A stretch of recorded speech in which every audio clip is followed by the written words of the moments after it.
Before we get into it, let me introduce myself because this isn't just a story. It's something I lived. My name's Smith, and I've struggled with anxiety for most of my adult life. The kind that doesn't always look dramatic on the outside, but quietly wrecks you from within. And for years, I kept it quiet. Tried to be the strong one, the together one. Until one day, I finally spoke up. And the person who was supposed to care the most? My own brother? He laughed it off like I was chasing clout on TikTok. What happened next? Well, that's the part where everything changed. You never forget the first time someone trivializes your pain. Not argues, not questions, mocks it. About a year ago, I was having a rough week. You know, one of those weeks. The kind where your brain feels like a web browser with 27 tabs open. And at least 6 of them are playing audio you can't locate. So I mentioned it casually. Just said, it's been a hard mental health week. Nothing dramatic. Just honest. And my brother? He rolled his eyes. He didn't ask what was wrong. He didn't say, that sucks. Do you want to talk about it? He said, and I quote, everyone's anxious these days. It's just trendy now because of TikTok. As if anxiety were a dance challenge I picked up for likes. As if the tightness in my chest, the spiraling thoughts, and the paralyzing self-doubt were just part of some algorithm. I remember just blinking at him, not even angry at first, just stunned. Then, like a cold front moving through, came the heat, in my neck, in my ears, in my clenched jaw.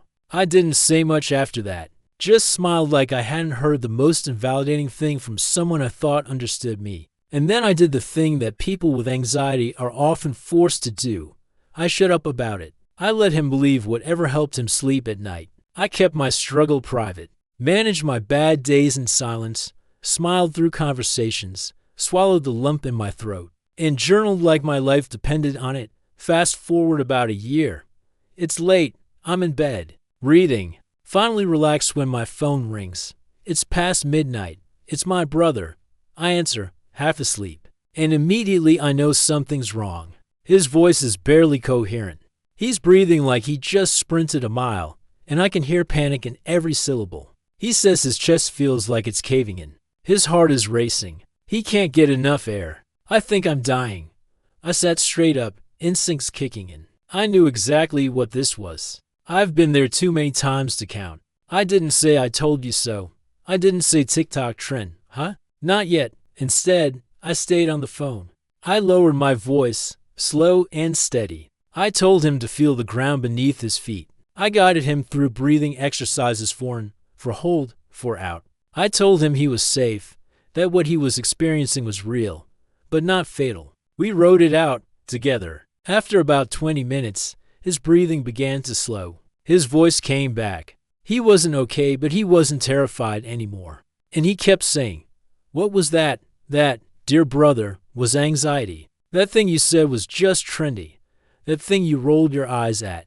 The next morning, I had an idea. Not to gloat, not to rub it in, but something petty, poetic, and maybe even helpful. I put together a little care package. Inside, I included a box of calming herbal tea, a soft leather-bound journal, a lavender-scented candle, a weighted blanket, the kind that feels like a hug from the universe, and each item came with its own card. The tea said, welcome to the trend. The journal, influencer tier unlocked. And the blanket, this season's anxiety starter pack. Oh, and I made sure the aesthetic matched the Pinterest-worthy TikTok haul. Pastel tones, handwritten script, craft paper wrapping. I didn't hear anything for a few days. But then, he called me again.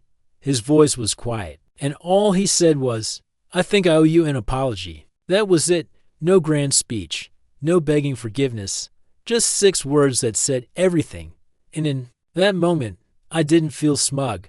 I felt seen. Finally, after all this time, he understood that anxiety wasn't a TikTok filter. It was real, visceral, and brutal. He met it face to face, and it humbled him. And the best part, my revenge didn't involve yelling, fighting, or cutting him off. It was wrapped in empathy, labeled with sarcasm, delivered with love, and it hit harder than any lecture ever could. Sometimes, the pettiest revenge is just giving someone the understanding they never gave you, and branding it like the lifestyle they mocked. If that story hit home, if you've ever had someone downplay your struggle, only to watch them go through it themselves, smash that like button. Subscribe for more stories where justice is subtle, sharp, and deeply satisfying. And drop a comment. What's the most deliciously petty, kind-hearted revenge you've ever pulled off? Let's trade some tales.